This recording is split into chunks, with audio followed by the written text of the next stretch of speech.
sekalian, saya ingin ringkas saja. Pertama, Indonesia itu mengalami decoupling dengan ekonomi dunia. Jadi kalau kita lihat gerak maju, gerak naik turun ekonomi Indonesia itu makin tidak dipengaruhi oleh dunia. Walaupun kita relatif terbuka. Kalau ekonomi dunia merosot tajam, ekonomi Indonesia turun tidak tajam. Kalau ekonomi dunia sengsara, kita seharusnya masih bisa tertawa.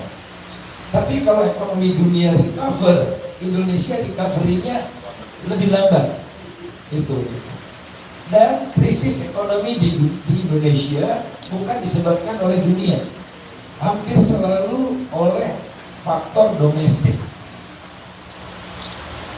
Sehingga yang harus kita gugat oleh karena itu, walaupun di tengah penderitaan orang lain, ekonomi Indonesia seharusnya memperoleh manfaat neto. Jadi selama ini kan yang didengar oleh rakyat, ekonomi dunia membuat orang Indonesia menderita. Harusnya orang Indonesia tidak menderita kalau negaranya hadir.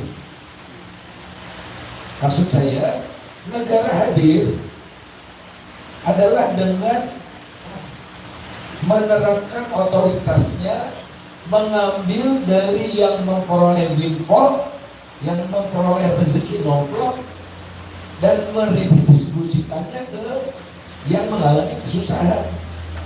Yang mengalami rezeki nomplok, batu bara, ekspornya, ya, pendapatannya itu dari ekspor dan dalam negeri mendekati 1 kuadriliun. 1 kuadriliun, udah tidak ngomong triliun lagi. Dari ekspor saja 500 triliun. Itu tahun lalu yang harganya rata-rata tidak sebesar tahun sekarang. Sekarang $400. Nah, kemana aja itu uang? Ada nggak yang mengalir ke rakyat? Tidak ada. Nah, ini harusnya kita gugat. Negara di mana Undang-Undang Dasar 45 Pasal 33 di mana bumi air bagi sebesar-besarnya kemakmuran rakyat itu. Sawit, kok kita repot-repot amat gitu?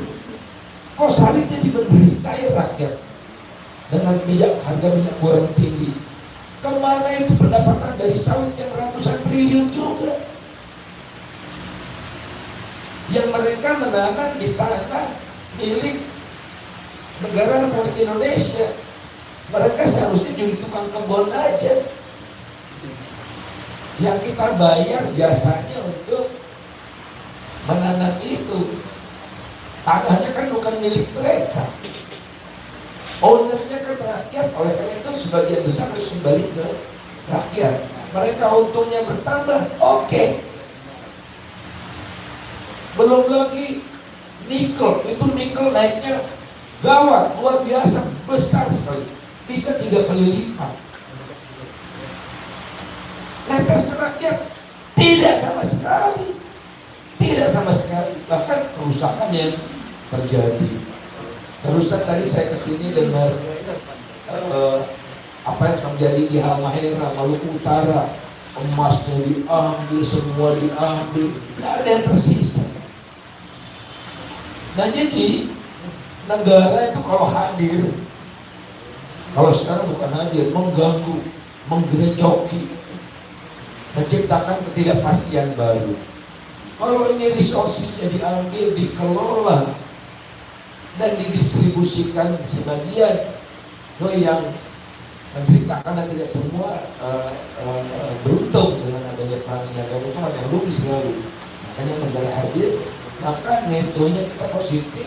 Kesejahteraan Indonesia di tengah perang ini akan akan meningkat gitu, bukan turun kelas. Kita tahun 2020 turun pendapatannya.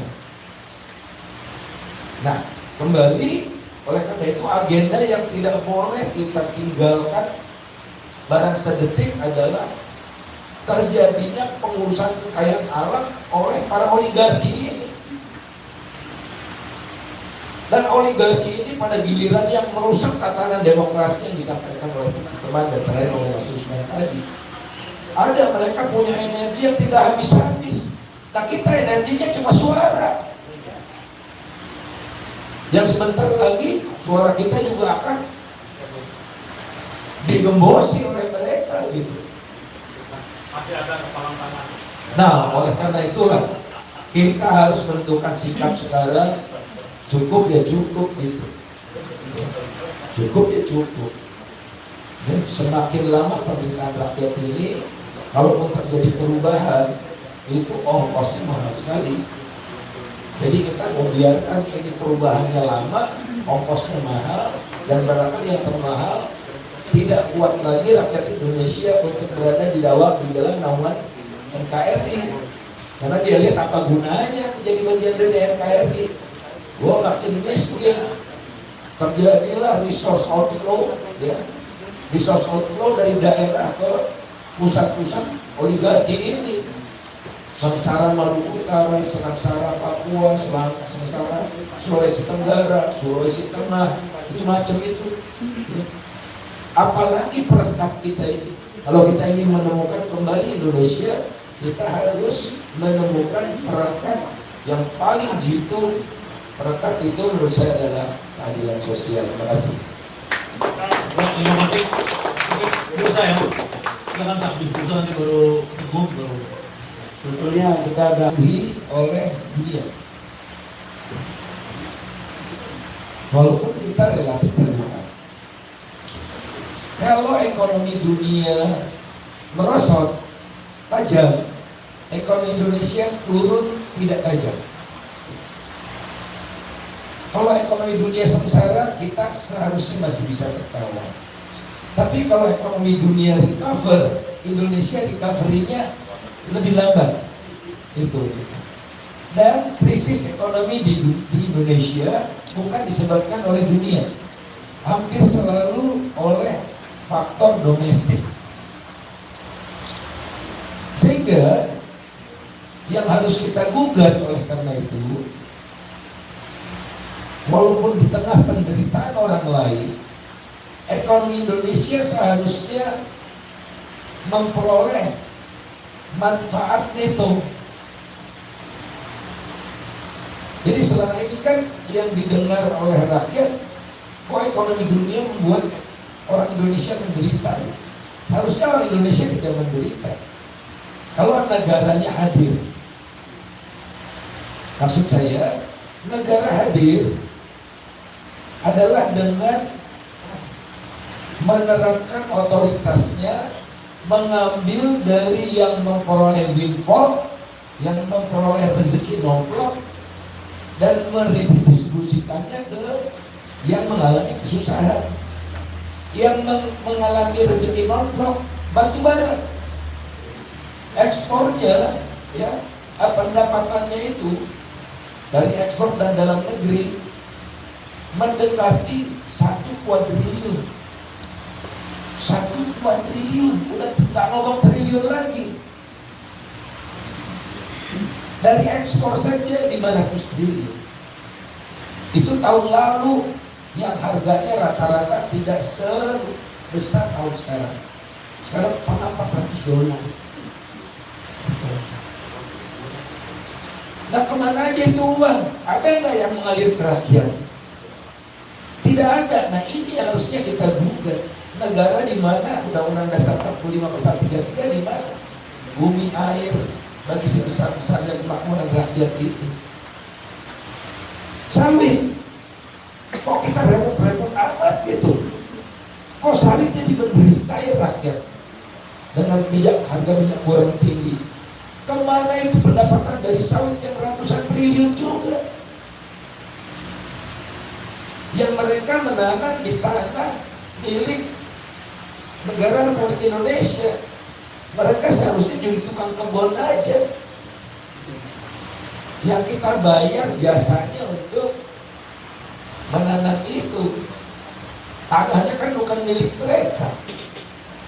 Ownernya kan rakyat, oleh karena itu sebagian besar harus kembali ke rakyat. Mereka untungnya bertambah, oke.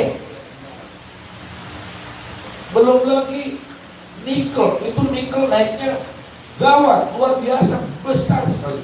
Bisa 3 kali lipat. Netes rakyat tidak sama sekali. Tidak sama sekali. Bahkan kerusakan yang terjadi. Barusan tadi saya kesini dengar apa yang terjadi di Halmahera, Maluku Utara. Emasnya diambil, semua diambil, tidak ada yang tersisa. Nah jadi negara itu kalau hadir, kalau sekarang bukan hadir, mengganggu, menggerejoki, menciptakan ketidakpastian baru.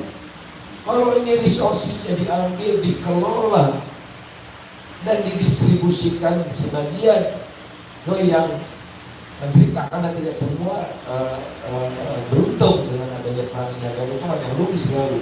Makanya negara hadir, maka netonya kita positif.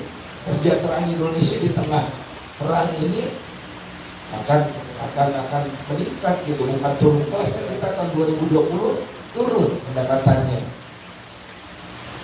Nah, kembali oleh karena itu agenda yang tidak boleh kita tinggalkan barang sedetik adalah terjadinya pengurusan kekayaan alam oleh para oligarki ini. Dan oligarki ini pada giliran yang merusak tatanan demokrasi yang disampaikan oleh teman-teman dan terakhir oleh Mas Usman tadi. Ada mereka punya energi yang tidak habis-habis. Nah kita energinya cuma suara. Yang sebentar lagi suara kita juga akan digembosi oleh mereka gitu.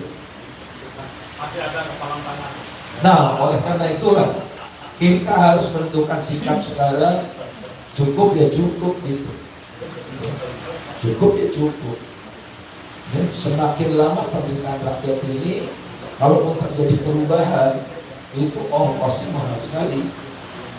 Jadi kita mau biarkan ini perubahannya lama, ongkosnya mahal, dan barangkali yang termahal tidak kuat lagi rakyat Indonesia untuk berada di dalam naungan NKRI. Karena dia lihat apa gunanya menjadi bagian dari NKRI. Wah, makin miskin, terjadilah resource outflow, ya, resource outflow dari daerah ke pusat-pusat oligarki ini. Sengsara Maluku Utara, sengsara Papua, sengsara Sulawesi Tenggara, Sulawesi Tengah, macam-macam itu. Ya. Apalagi perekat kita ini. Kalau kita ingin menemukan kembali Indonesia, kita harus menemukan perekat yang paling jitu. Perekat itu menurut saya adalah keadilan sosial. Terima kasih.